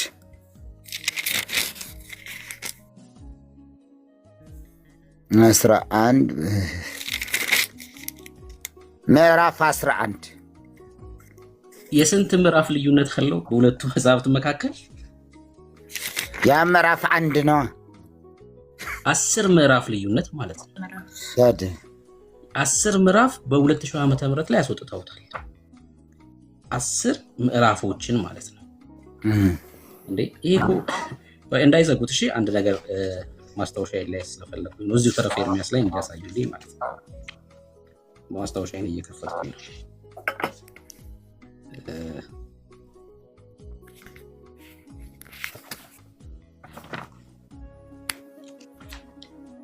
የ10 ምዕራፍ ልዩነት አለ። 10 ምዕራፍ ልዩነት።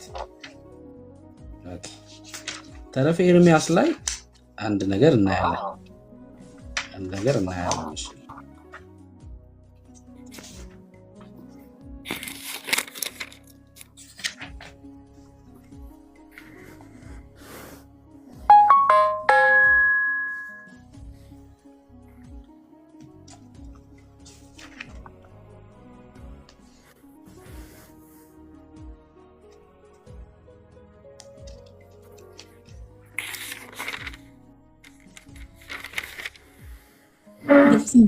እስከሚያሳይ ድረስ ሁላችሁም ኮፒ ሊንክ አድርጉ። ታብታብ እያደረጋችሁ ተከታተሉ።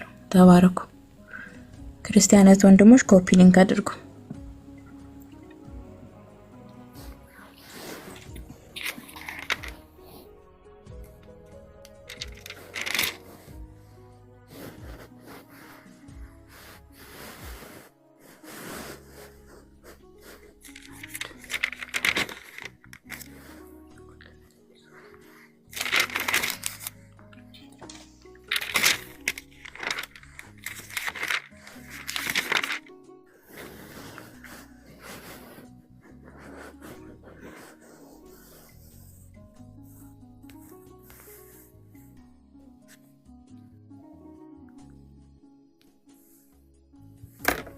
እሺ ምዕራፍ 11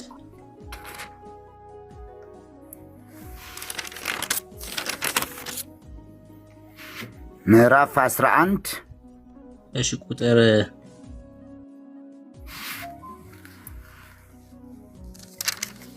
45 ላይ እሺ እስኪ አንብቡት። በሁሉም መካከል ቃል ተሰማ፣ ፈጣሪያችንን በአንድ ቃል አመስግኑት። የሚያስነሳችሁ የአብ ልጅ ወልድንም ሁላችሁ አመስግኑት። እሺ ይቀጥሉ። የዓለሙ ሁሉ ብርሃን የሚሆን የአብ ልጅ ኢየሱስንም ይፈርድባቸዋል አለ። እሺ አሁን ይሄ ማለት ተረፈ ኤርሚያስ ማለት እነሱ የሚያምኑት ጌታ ከመወለዱ ከ600 ዓመት በፊት ተጻፈ ብለው ነው የሚያምኑት እና ኤርሚያስ ኢየሱስ ብሎ ጠርቶታል እያሉ ነው ያሉት። እስኪ ደግሞ ያንብቡ ቁጥር 45 እና ቁጥር 46 የዚህ ጋር የሚገርም ነው። ይኸው በሁሉም መካከል ቃል ተሰማ፣ ፈጣሪያችንን በአንድ ቃል አመስግኑት፣ የሚያስነሳችሁ የአብ ልጅ ወልድንም ሁላችሁ አመስግኑት፣ የዓለሙ ሁሉ ብርሃን የሚሆን የአብ ልጅ ኢየሱስም ይፈርድባቸዋል አለ ይላል። ከሃዲዎች ይሄን አሉ። በ1947 ላይ ሰቆቃው ኤርሚያስ ላይ ነው የጻፉት። በጣም እኮ ነው የሚገርሙት። ሰቆቃው ኤርሚያስ ምዕራፍ 11 ላይ ጽፈዋል። በ1980 ዓመተ ምህረት ላይ ደግሞ ተረፈ ኤርሚያስ ምዕራፍ 11 ቁጥር 45 እና 46 ላይ በብሉይ ኪዳን ጌታ ከመወለዱ ከ600 ዓመት በፊት ኢየሱስ ተብሎ በትንቢት ተነግሯል እያሉ ነው ያሉት። ገብርኤል ማርያምን ኢየሱስ ትይዋለች ሲላት በቃ ቀድሞ የተነገረ ነገር ነው እየነገሩ ነው ያሉት ማለት ነው።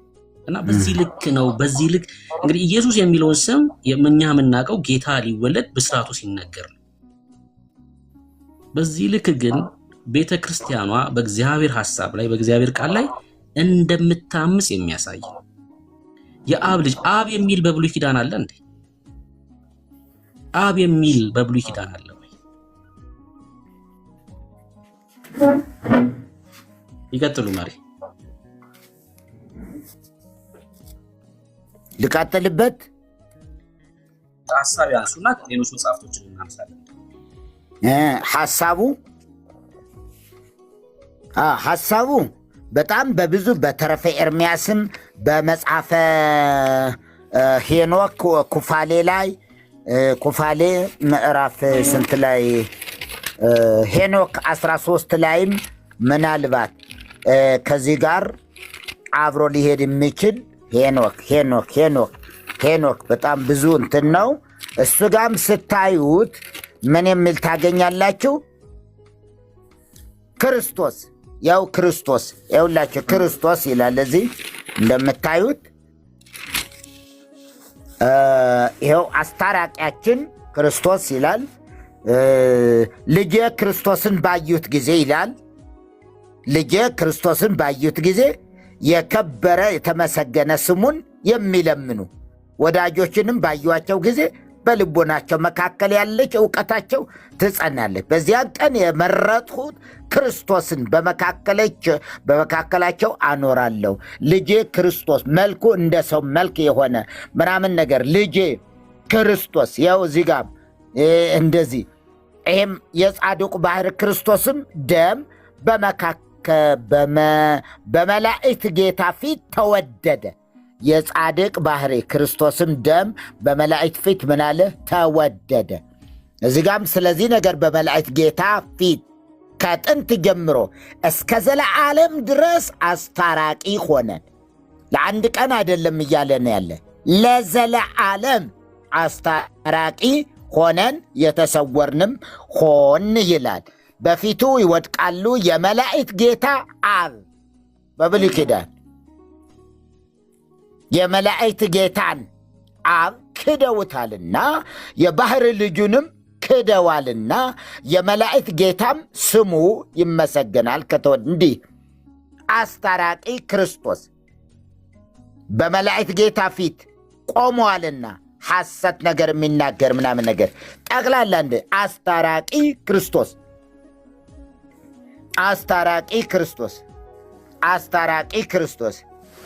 አስታራቂ እንትን እያየሁት ነው። ለካ አስታራቂ ክርስቶስ ለካ ለእናንተ እያሳያው አይደለም። ያው አስታራቂ ክርስቶስ እንደምታዩት ቁጥር 22 ላይ ያው የነፍስ ጌታ ስሙ እንደዚህ አስታራቂ ማን? ክርስቶስ። እዚህ ጋር አስታራቂ ማን? ክርስቶስ። አስታራቂ ማን? ክርስቶስ። አስታራቂ ያው ማን? ክርስቶስ። እዚህ ደግሞ ዘንድ ልጁ በስልጣኑ የሚፈርድባቸው ይሆናል አለኝ ምናምን። ይሄም አስታራቂ ክርስቶስ። ምንም ጠቅላላ ብትሄዱ አስታራቂ ክርስቶስ እያለ ይሄዳል። እና ቤተ ክርስቲያኒቱ ለእግዚአብሔር ቃል በጭራሽ ታምረ ማርያም ነው ለእርሷ በጣም ትልቁ መጽሐፏ። ማን ነው ካላችሁኝ ታምረ ማርያም። መጽሐፍ ቅዱስ ምናልባትም ወደኋ አራተኛ መጽሐፍ ነው የምታደርገው። ደረጃው አራተኛ ነው የምታደርገው። ከፍትሐ ነገሥትም በኋላ ነው። ታምረ ማርያም በሚገባ ይበልጠዋል። እና ለዚህ ነው ብዙ ወገኖቻችን አንዳንድ ጊዜ ክርክር ይካሄዳል። ኦርቶዶክስ ቤተ ክርስቲያን ናት ወይስ አይደለችም የሚል። አብዛኛዎቹ አይደለችም ነው የሚሏት። ምክንያቱስ ክርስቶስን የገፋች ስለ ክርስቶስ የሚናገሩ ሰዎችን ካወገዘች ቤተ ክርስቲያን አይደለችም። ካወገዘች ከገዘተች ኢየሱስ ቤዛ ነው የሚሉትን ንስሐ ግቡ የምትል ከሆነ ኢየሱስ ቤዛ ነው በማለታቸው እንዲወገዙ ካደረገች እንግዲያስ ቤተ ክርስቲያን አይደለችም። ቤተ ክርስቲያን ምናልባትም ለምሳሌ ጴርጋሞን ቤተ ክርስቲያን፣ ሌሎችም አሉ ኤፌሶን ላይ የወደቁ በኃጢአት ነው እነሱ። ይሄስ በትምህርት ነው። ቤተ ክርስቲያኒቷ ከእግዚአብሔር ቃል የራቀችው በትምህርት ነው። እነዛ በኤልዛቤል እንትን ምናምን ነገር የሚል ስላለ እና ናት ወይስ አይደለችም፣ ይሄ ሌላ ጊዜ ሊታይ የሚችል ነገር እንዳለ ሆኖ ኦርቶዶክስ ግን እንዴ ስለ ኢየሱስ መናገር እኮ ያሳፈራል እኮ።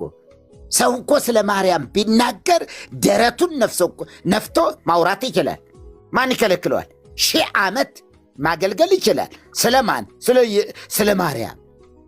ነገም ስለ ማርያም፣ ከነገ ወዲያ ስለ ማርያም፣ ከዚያ ወዲያ ስለ ማርያም፣ ወር እስከ ወር ከ1 እስከ 30 ስለ ማርያም ቢያወራ ማን ይከለክለዋል? ደስ እያላት ምእመኑ እልልልልል እያለ ስለ ኢየሱስ መናገር ሲጀምርስ 1 ቀን 2 ቀን ይታገሱታል። 3ኛ ቀን ላይ ከደገመ ጀርባው ይጠና። በምን ውሰዱት? ካገለገለ በኋላ ምግብ ቤት እራት እንጋብዝህ በሉት። ከዛስ እንዲሁ ምን የትኛው ቢራ ይምጣ? የትኛው ሜታ ይሆንለው ወይስ ጊዮርጊስ ቢራ? አይ እኔ መጠጥ ብዙ አይመቸኝም፣ እንዲህ ውሃ ይምጣልኝ ካለ አለቀለ። ፕሮቴስታንት ማለት ይሄድ ጴንጤ ነው። በቃ ይሄ ሰው ተሐድሶ ነው አላላችሁም? ይኸው አወጣት ምስጢሯል። ምን አልጠጣም አለ? ቢራ አልጠጣም አይመቸኝም በማለት እንደዚህ እየተጠናን እኮ መከራችን አይተናል እኮ። መርጌታ ትንሽ እስከዚህ እንደ ወራት ነገር በልተው ይሄዱ። እሺ አገልግለን ነው። ከዛስ ምን ይምጣ? እንዲሁ የሚጠጣ ነገር ውሃ። አይ እንዲሁ ትንሽ ሌላውን አይሞክሩም እንዴ? ኧረ እኔ አልሞክርም አልወደውም ካላችሁ በቃ 1 ነጥብ ተገኘ። እና እንደዚህ ነው። ስለዚህ ብሩኬ ቀጥል። በጣም እየተማርኩ ነው እኔ ራሴ። በጣም ያላየኋቸው ብዙ ነገር ብዙ ኮተት እየተማርኩ ነው። እግዚአብሔር በነገር ሁሉ ይባርክህ የኔ ወንድም። በጣም ታላቅ ሰው ጌታ በነገር ሁሉ ይባርክህ። እግዚአብሔር ይመስገን። ቀጥልበት። አሜን አሜን። ጌታ ዘመኑትን ይባርክ። ቅድም ይሄ ተረፈ ኤርሚያስን ከምዕራፍ 6 ነው ወይ የሚጀምረው የሚል ኮሜንት ሳይ ነበር ከታች እና ትክክል ነው። ከምዕራፍ 6 ነው የሚጀምረው፣ ከምዕራፍ 1 አይደለም። ተረፈ ኤርሚያስ የሚጀምረው ከምዕራፍ 6 ይጀምርና ምዕራፍ 11 ላይ ነው የሚያልቀው። ለምንድን ነው ሰቆቃው ኤርሚያስን ከምዕራፍ 1 እስከ ምዕራፍ 5 አድርገውት ምዕራፍ 6ን ቀጠለ ብለው ነው የሚያስቡት? አግኝታችሁኛል። ተረፈ ኤርሚያስ ከዛ ከሰቆቃው ኤርሚያስ ቀጥሎ ያለ ነው። ግን መጽሐፉን ሲቆጥሩት ግን ለየብቻ ነው የሚቆጥሩት ማለት ነው። ተረፈ ሰቆቃው ኤርሚያስንም ተረፈ ኤርሚያስንም ለየብቻ ይቆጥሩታል በቁጥር ደረጃ ሲቆጥሩት ማለት ነው።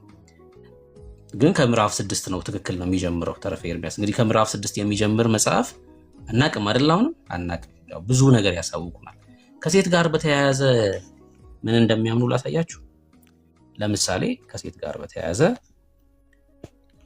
ያላገባችሁ ወንዶች አላችሁ እዚህ ውስጥ ያላገባችሁ ወንዶች ካላችሁ ወይ ደግሞ ያላጫችሁ ከዚህ በፊት ያላጫችሁ ያላገባችሁ ይውጡ እነሱ። አይ ለነሱ ምርጫ ልሰጣቸው ነው። ምርጫ ልሰጣቸው ነው። ጻኡን እሰ ክርስቲያን እንበላቸው። ምርጫ ብዙ ሰዎች አሉ።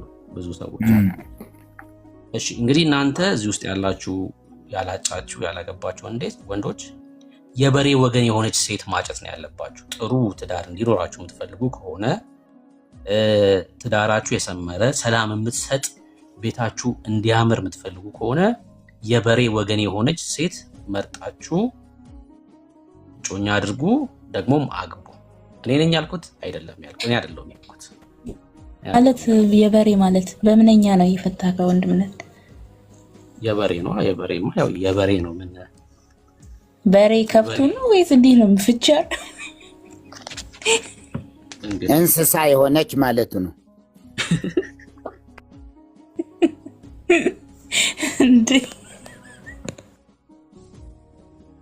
እኔ እንግዲህ ምክሬ ነው፣ ይሄ ምክሬ ነው፣ የኔ ምክር አይደለም፣ የሲራክ ምክር ነው። እስኪ በካሜራ እናሳይ፣ በካሜራ እናሳይ። እሺ በካሜራ እናሳይ፣ ምን ችግር አለው? እሺ ይሄው እዚህ ጋር እንደምታዩት ታያል ይመስለኛል። እዚህ እንዳይሸፈን እንደዚህ ላድርገውና መጽሐፈ ሲራክ ይላል። መጽሐፈ ሲራክ ይሄ ምዕራፍ 26 ነው። ምዕራፍ 26 ነው። እሺ ያው የምክሩን እንግዲህ ተመልከቱ። መጽሐፈ ሲራክ ነው። ከ80 አሐዱ መጽሐፍቶች መካከል አንዱ ነው። ደግ ሴትን ባሏ ያደንቃታል። ደግ ሴትን ባሏ ያደንቃታል፣ በህይወት የሚኖርበትንም ዘመን እጥፍ ይሆናል። እሺ የበሬ ወገን የሆነችን ሴት ባሏን ደስ ታሰኘዋለች፣ ዘመኑንም በተድላ በደስታ ይጨርሳል። የበሬ ወገን የሆነች ሴት ባሏን ደስ ታሰኘዋለች፣ ዘመኑንም በተድላ በደስታ ይጨርሳል። የበሬ ወገን የሆነች ሴት መርጣችሁ አግቡ። እሺ ስለ ደረቅ ሴትስ ደግሞ ምን ይላል? ለምሳሌ ከደረቅ ሴት ስንት ነው ወንድምነት? እሱ ይቅርታ ምዕራፍ 26 ነው። እሺ እና ምን ይላል? የበሬ ወገን የሆነች ይላል። እሺ ደረቅ ሴትስ ደግሞ ምን አይነት ናት ካላችሁኝ፣ ስለ ደረቅ ሴት ደግሞ ልንገራችሁ። ደረቅ ሴት ደግሞ እንደዚህ ናት።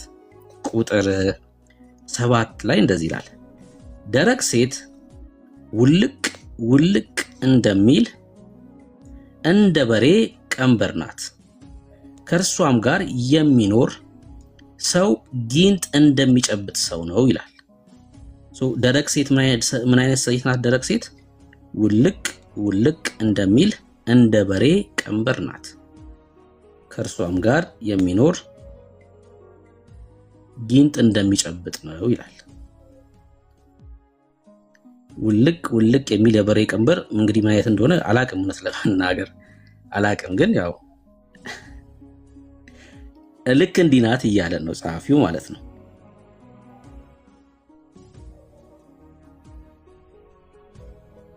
እንዲህ ናት እያለ ነው።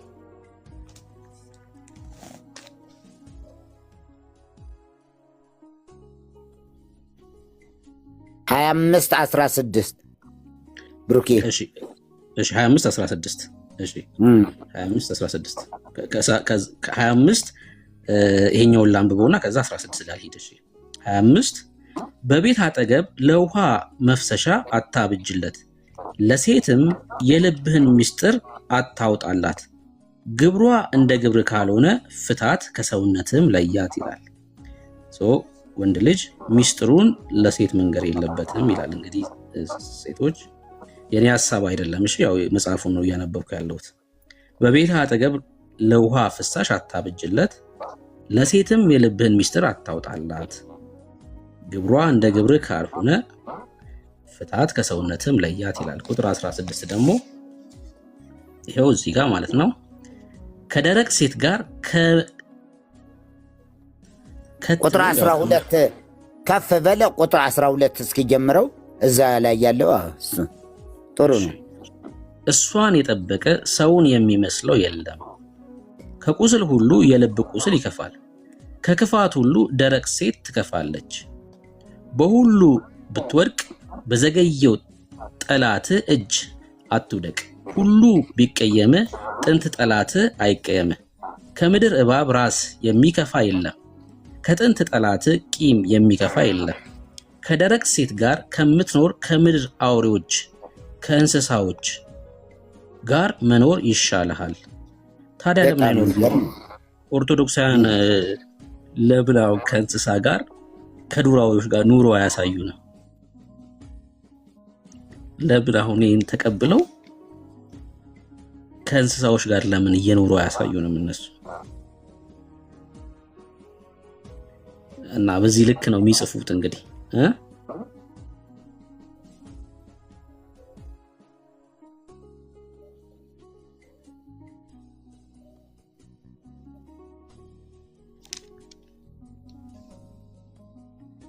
እንጨምር።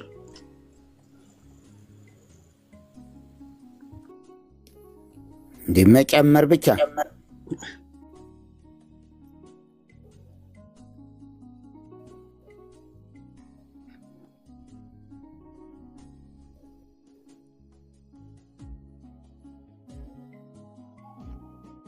እሺ እንጨምር መሪ እንቀጥላለን። እሺ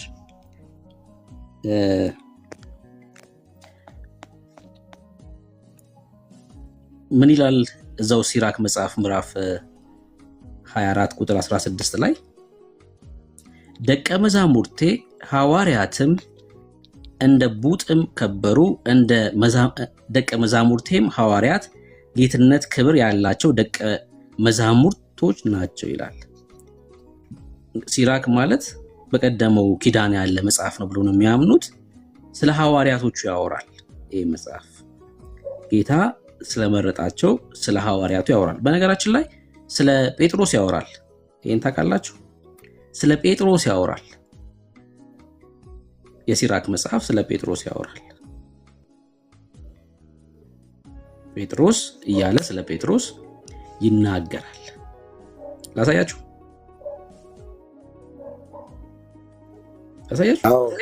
አዎ እየጠበቅን። እሺ ያው ከዚህ ጀምሮ ላንብቡ። ምክርንም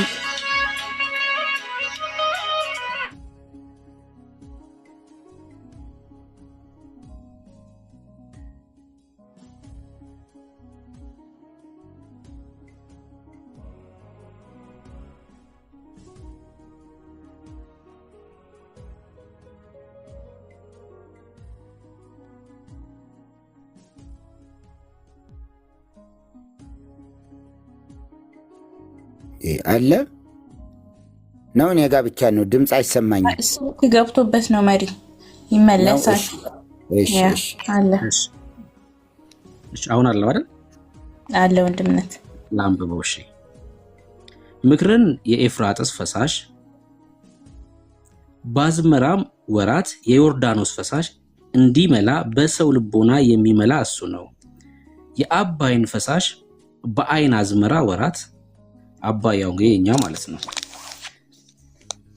እንዲመላ ጥበብን እንደ ብርሃን የሚገልጥ እርሱ ነው። አዳም ፈጽሞ አላወቃትም፣ ጴጥሮስም ሚስጥሯን መርምሮ አላወቀም። ሚስጥሯ ከባህር ውሃ ይልቅ ይበዛል፣ ክብሯም ከባህሩ ጥልቅ ይልቅ ይረቃል ይላል። ስለ አዳም ደግሞም ስለ ጴጥሮስ ይናገራል።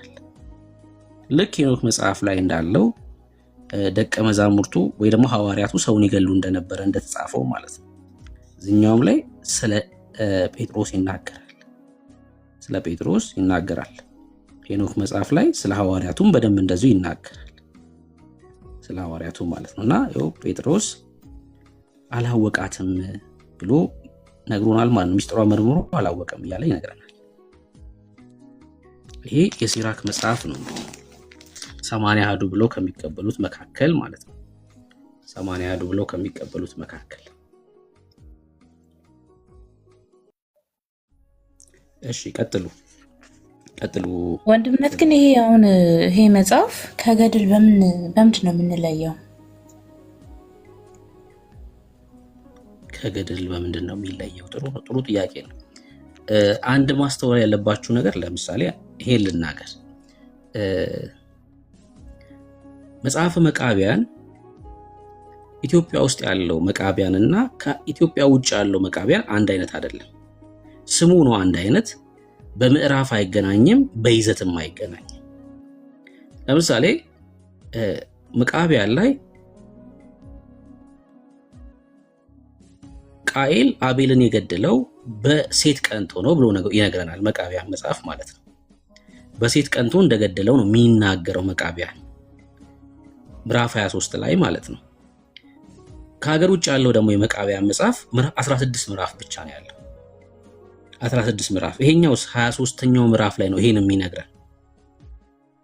መጽሐፉ ራሱ በስም ነው እንጂ የሚመሳሰሉት በይዘታቸውም በጽሁፋቸውም አይገናኝም። በምዕራፉም አይገናኝም፣ በጽሁፉም አይገናኝም። ሁለተኛ ሰይጣን ለምንድን ነው የወደቀው? ወይ ደግሞ ሳጥናኤል ለምንድን ነው የወደቀው? ለምን ይመስላችኋል የወደቀው?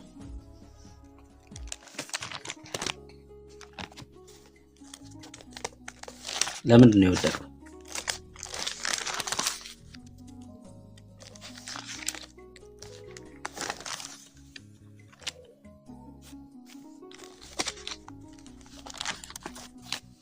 መለሱልኛ። ለምንድን ነው የወደቀው? በልዑልም መሰላለሁ ብሎ ነው አይደል? አይደል? በመጽሐፍ ቅዱሳችን እኮ ላይ ይናገራል እኮ እንዴት እንደወደቀ ይናገራል አይደል? በልዑልም መሰላለሁ ብሎ እኮ ነው የወደቀው።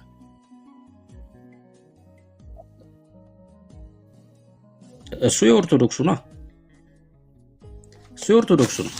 አይደል? መጽሐፍ ቅዱሳችን በልዑልም መሰላለሁ ብሎ እንደወደቀ ይነግረናል። እሺ ኦርቶዶክሱስ ይኸው አሳያችሁ።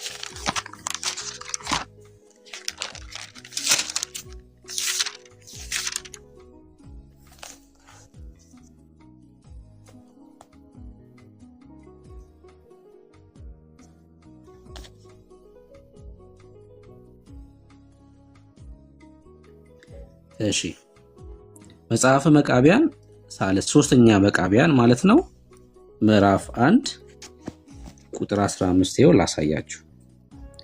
የሚጠፉ በእኔ የሚስቱ ሰዎች ፈጽመው ይበዙ ዘንድ የአዳምም ልጆች ይጠፉ ዘንድ ይሄንን በተናገሩ ጊዜ እኔ ደስ ይለኛል፣ ለሚዋረድልኝም ለአዳም አልሰግድም በማለቴ እግዚአብሔር ስለ አባታቸው ስለ አዳም ከማዕረጌ አዋርዶኛልና ይላል። በምን ምክንያት ነው የወደቀው እያለ ይናገራል። ለአዳም ባለመስገዴ ምክንያት እግዚአብሔር ስለ አባታቸው ስለ አዳም ከማዕረጌ አዋርዶኛል ይላል። ለአዳም ባለመስገዱ ምክንያት ማለት ነው። ለአዳም ቢሰግድ ኑሮ ከማዕረጉ አይወርቅም ማለት ነው እያለን ያለው ከመሆኑ ይሄ እኮ እስልምና ላይ ያለ እኮ ሀሳብ ነው። የእስልምና ሀሳብ ነው። የእስልምና መጽሐፍ ነው እንደዚህ የሚለው እና ይወራረሳሉ፣ ስልክ ይወራረሳሉ እና ለአዳም ባለመስገዱ ምክንያት እንደወደቀ ነው የሚነግረን። ቅድም ያልኳችሁን ላሳያችሁ፣ ከዛ አሸናፊ የከፈተውን ያሳየናል።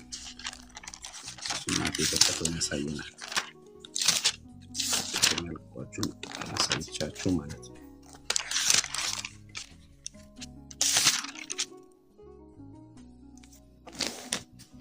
ይሄው ምዕራፍ 23 ይሄ ደግሞ አንደኛ መቃቢያን ነው። ወንድሙ የሚወደው መስሎት በየዋህነት የተከተለው ወንድሙን በገደለው በቃኤል ስርዓት ጸንተ አትኑር። እርሱም በሴት ቀንቶ ወንድሙን ገደለው። ቅናት በደልን በባልንጀራው ክዳትን የሚያደርጉ ሰዎች እንደሱ ናቸው ይላል። ሰው ምንድነው የሚለው? ቃኤል አቤልን የገደለው በሴት ቀንቶ ነው። በሴት ቀንቶ በድንጋይ ይሉናል ኦርቶዶክሳውያን። ይሄ የኦርቶዶክስ መጽሐፍ ነው። በሴት ቀንቶ ነው የገደለው። ዘፍጥረት መጽሐፍስ ምንድን ነው የሚለን? ምዕራፍ 4 ላይ